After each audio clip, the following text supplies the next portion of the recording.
So we're just doing a short little video today. This is my Suntour Epixon fork. It's 140 millimeter travel. It's an OEM style fork. That's why there's no stickers. So basically what that means is this fork was designed to come factory on a bike. I don't know what model, what brand, anything like that. But I got a pretty good deal on it. Maybe 2 years ago, I bought it for, I think it was about $180. And but we're going to do some modifications to it today. But I figured I'd do this little video, show you the insides and what I modified on it. So let me get set up and I'll show you. All right, so here's what we got going on. We got the fork here. I have a replacement dampening cartridge. It's supposed to be a better one. I don't know. The lockout didn't really work on it. This is the original one. And I wasn't sure if something was broke, so I bought a bunch of small parts on AliExpress for, I think I spent $4 on bits and pieces. This thing I think was about 40 bucks. I want to reduce the travel down to 110. And you probably wonder why I want to go all the way down to 110. When you see the mullet video, you'll understand why. There's a reason for that. So I bought some reducer clips. A lot of the Epixons actually have a little pin that you could just move. It'll have different holes, but this one doesn't have that. It uses the clip-on spacers like the Radon and the other Suntour forks. So I'm going to reduce it to 110. I bought a air volume spacer, but I don't think it's going to work. This already had a pretty big thing in there. But it's kind of soft, but I guess it still reduces the air. So we're going to leave that in there. And what else? I think that's it. So I'm going to put everything together. We got some grease, Suntour grease that you used to put all this stuff together. I'm not going to change the seals because the seals were good. There's no leaking going on. So I'm going to set this thing up on the bike stand and start assembling it.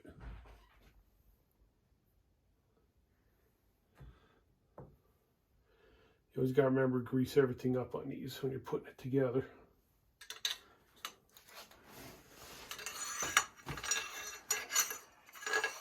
They're not real complicated, but it's all aluminum, so you want to be really careful with the threads.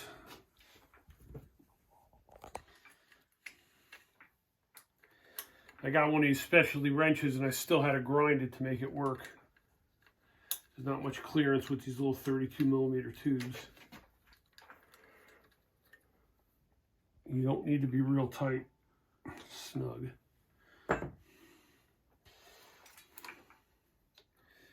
Okay, and then this side I'm just putting back together. This is the air side. When you take these forks apart, I take the Schrader valve right out. A lot of people say let the air out, but I just take the Schrader right out. And I'm going to leave this little air spacer in there that it had. By the way, if you need Suntour parts, get them right from Suntour. They're probably the cheapest, and they get here really quick. I think the spacers and the volume spacer, I spent less than 10 bucks.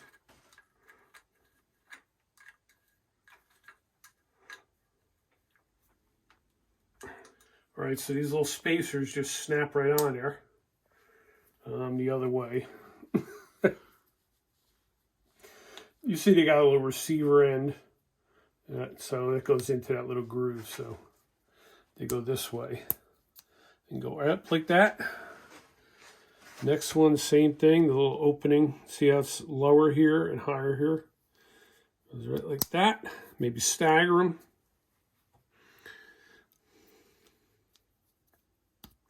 Just so that gaps don't all line up.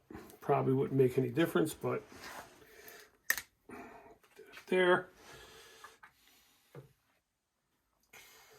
little bit of grease on the threads.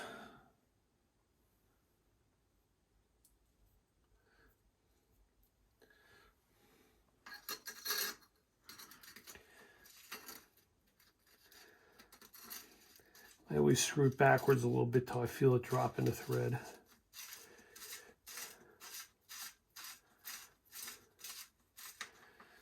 Okay. Same thing, it don't need to be really tight. It's all aluminum.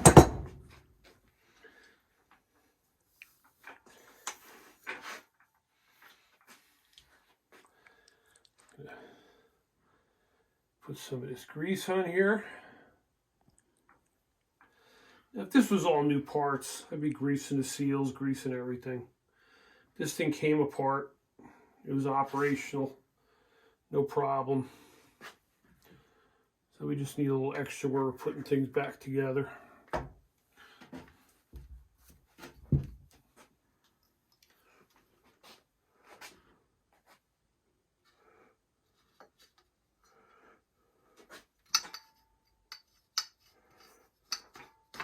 Just kind of finesse it a little.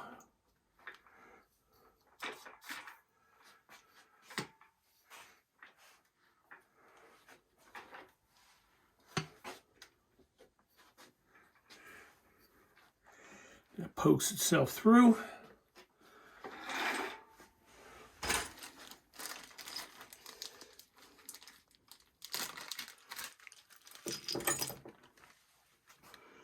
Go get this little nut here.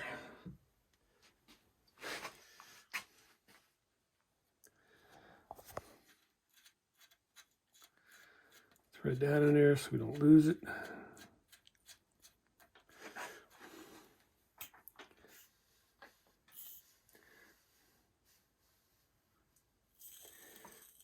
That.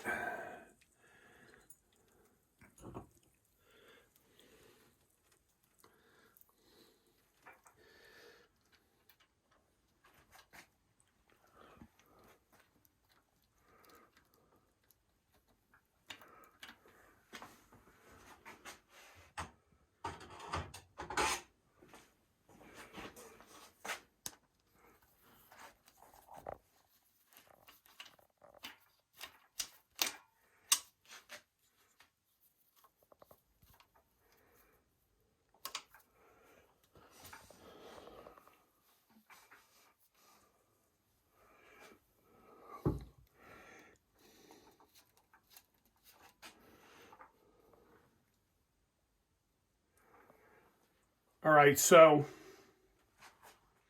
I want to bring out, see this little O-ring? That's from around here. Before you put a wrench on it, you should take that little O-ring off. And then also, when you put it back together, don't forget this little washer, the one that I forgot. So we're going to unscrew that and put that back in there. And then I can tighten that up.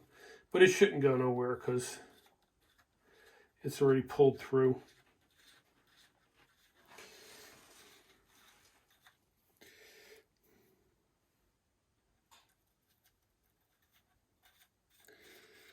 So I'm going to tighten this up. I'm sure there's a torque rating. I don't know what it is. But it's not a lot. Right about there. Put a little O-ring back on. And that little O-ring holds the rebound knob. It just pushes on there. Okay. Let me make sure this side's tight.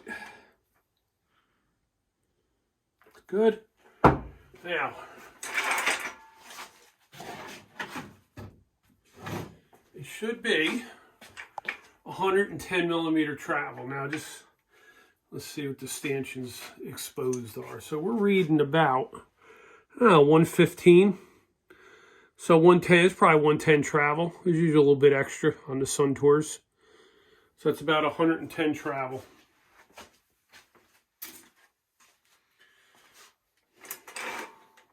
All right, so it's all together. No, it's not all together. I didn't put the little knobs on. Jumping the gun here. We got a little air cap put on that side. Just screws on. Of course, you know that. You wouldn't be taking a fork apart if you know to put an air cap on, right? Okay, so this little piece is another one just like this. Goes with this side down. And then that little white piece fits between these little stops. And then we have this little gear here that goes onto that and pushes down. And those are the stops. Okay.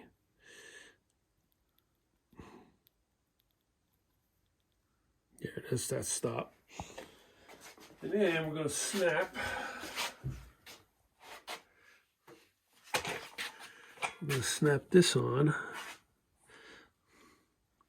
Something like this and see what happens.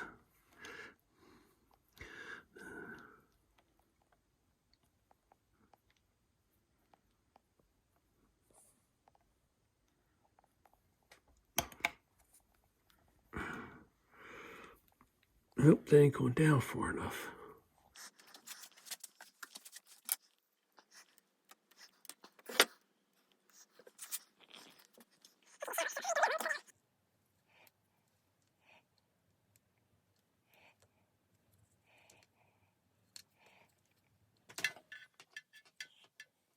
See, that one's sticking out farther.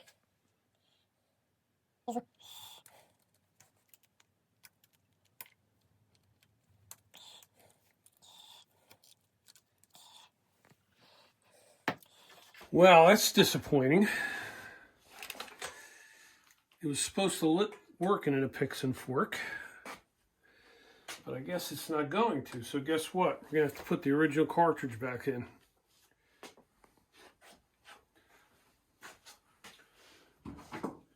You don't need to see that humiliating thing, so I'll turn the video back on when I get the other one back in. All right, so I got it back together.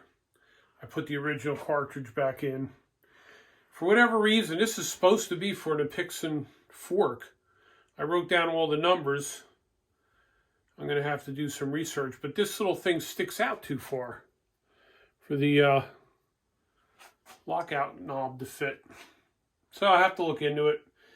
Maybe it'll fit one of my other forks. I have other Epixon forks. So it's back together, 110 millimeter travel. But I do want to weigh it because I know it's a pretty light fork. I don't know if I ever weighed it. So let's weigh it.